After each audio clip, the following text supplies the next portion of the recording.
Okay, hi everyone. Let's do this question one from the January 2021 CSEC physics paper. So in this question, they're showing us a figure 1 that shows the apparatus which was used by 2 students to carry out an experiment to determine the focal length f of a lens using the object distance u and the image distance v, right? At the end of the experiment, the object distance u and the image distance v were recorded in table 1 down here, okay? So let's take a look at this figure to see the experimental setup. So we have a lamp here, and then we have an XY screen here. Then we have our lens here. This looks like a convex lens. And then we have a screen down here, right? And this length here would be our object distance. And then this would be our image distance, right? Okay, so in the table, we see all the object distances that the student measured. So all the u values, we see a 1 over u given in these values in black here, and then they gave us a v, which is our image distance, and then 1 over v here, right? So that's what we're working with. Right away, just take note of the fact that this 1 over u is times 10 to the negative 10. That's important to note, okay, that they did that adjustment to the values, okay? So the first thing that they're asking us in part A is to complete the table by calculating the missing values. So you see I have in purple here the missing values that I filled in. And so for this one, it's just 1 over u, right? So I did 1 over u and I ended up with this number. Of course, again, it's 10 to the negative 2, so you have to be careful about that, right? So you do your 1 over 20, you end up with this. And then you do your 1 over v, you end up with this, okay? So these are the values that I got in purple to fill in the blanks, okay? So that's for 6 marks. We're good. We're moving along.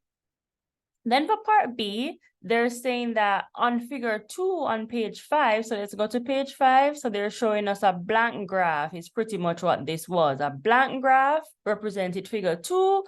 And we were asked by the examiner to plot a graph of 1 over u against 1 over v. And we're supposed to use 2 centimeter squares to represent 1 times 10 to the negative 2 centimeter into the inverse on each axis, right?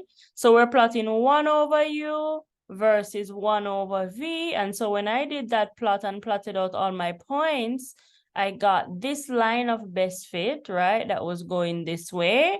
So just falling this way. So this is my line of best fit.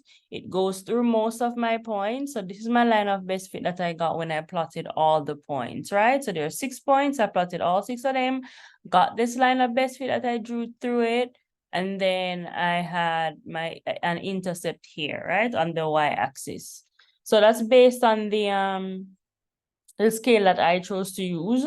So I ended up with a y-intercept here, and then I didn't get an x because of where I stopped, so I would need to extrapolate later on to get an x-intercept, okay? So this is my graph. This is how the graph ended up looking. Again, 1 over u versus 1 over v, and that's what it looks like, okay? So let's go down to see what else they asked us. Let's see.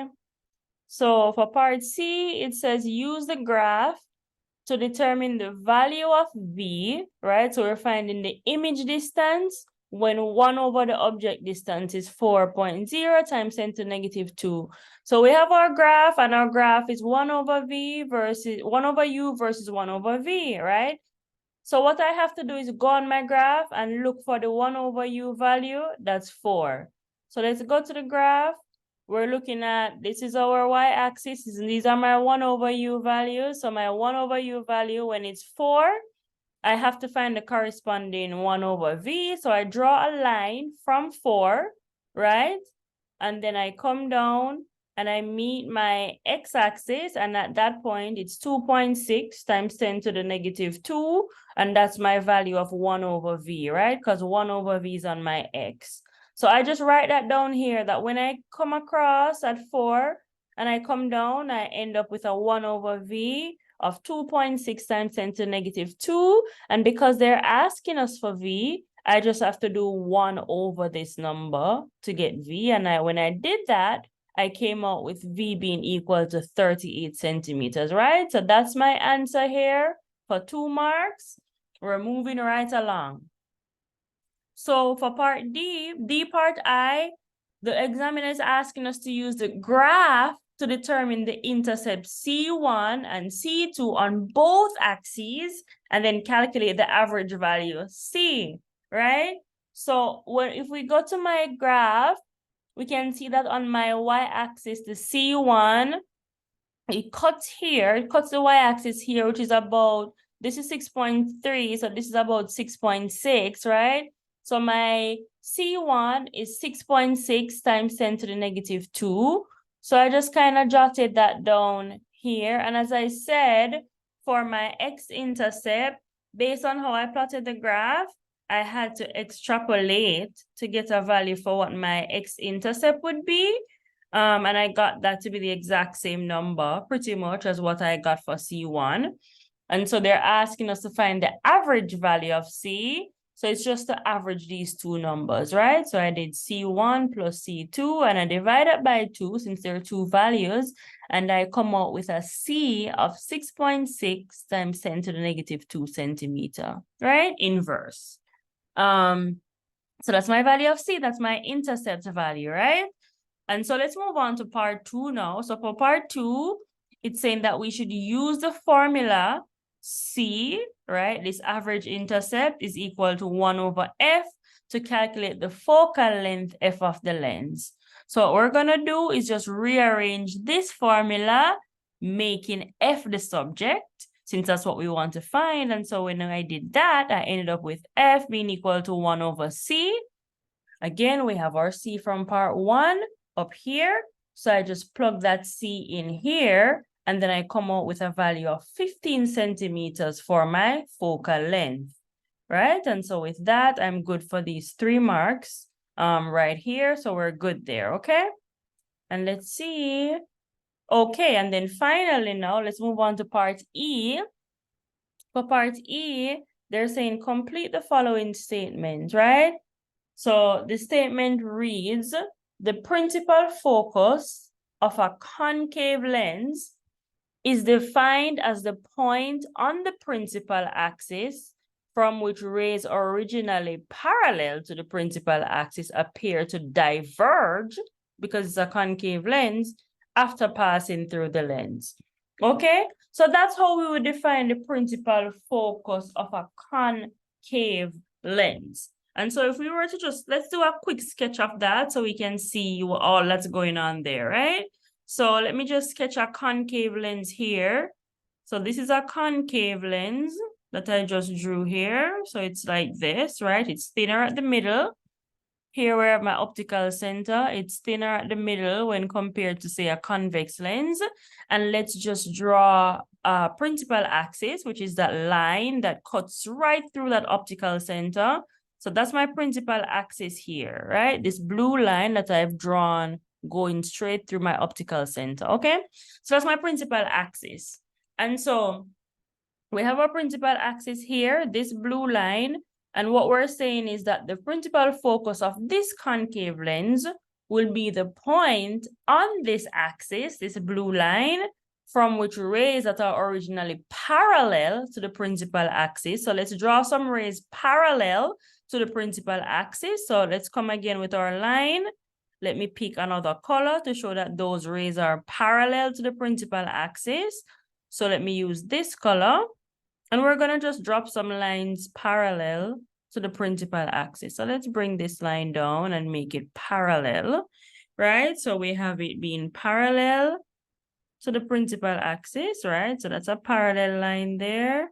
And so we just bring that down, right? It's a parallel line to the axis. It's coming in, it's having contact with this face of the lens, right? So that's a parallel line right there. And let's draw another one. So let's draw another parallel line that's parallel to the principal axis and just put that one down here, right? So those are 2 parallel lines. Those are, again, parallel to the principal axis, which is in blue. So let me put some arrows here. Let me put some arrows here to show that this is the direction of the ray. It's going that way, right? And so what we're saying is, okay, this blue line, right, is my principal axis, right? And then I have these two rays that are parallel to it. They're coming in contact with this face of the lens here, right? And so what we're saying is that the principal focus will then be the point at which these rays that were originally parallel to the principal axis appear to diverge. So let's just kind of write what happens, draw, right, the path of the rays once they come out of the lens. So what's gonna happen is that we're gonna have some divergence because it's a concave lens. So we would have this line, right? Let's draw another line showing a divergence of this, right? So it would diverge, right? So would go like this, right? And let's draw another to show what would happen to this other parallel ray down here. It would also diverge. So let's put that in, showing that that's diverging as it comes in contact with the concave lens. So let's extend this ray to show the path that it would follow, right, as it emerges from that lens. So let's just bring this up. Okay, so that's showing a divergence as well, right? So that's a divergence. And so, okay, so then let me just drop on some arrows for completeness. So this is gonna continue going that path, and then this goes that path, right? So the rays were originally parallel to the principal axis. They diverged here, but the focus point is the point on this axis from which they appear to diverge after passing through. So to get that point, the principal focus, right, of this concave lens, what we do is we extend this ray, right, back to the principal axis. So we're just gonna extend it, extend that ray, right, using a dotted line, and we can extend this one as well, right? So the extension of this ray would be there. And so here at this point would be our principal focus, right?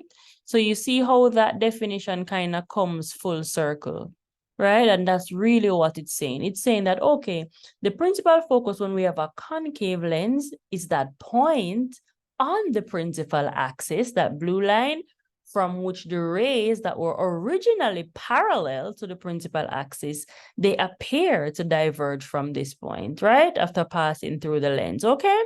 So that's what we were expected to put in here for these 3 marks. And so we're good for all 25 marks, and we are on our way to another question, okay? If there are any questions about this, anything that you need me to clarify, drop a comment down below. Make sure that you like the video and you subscribe to the channel, and I will see you in the next video.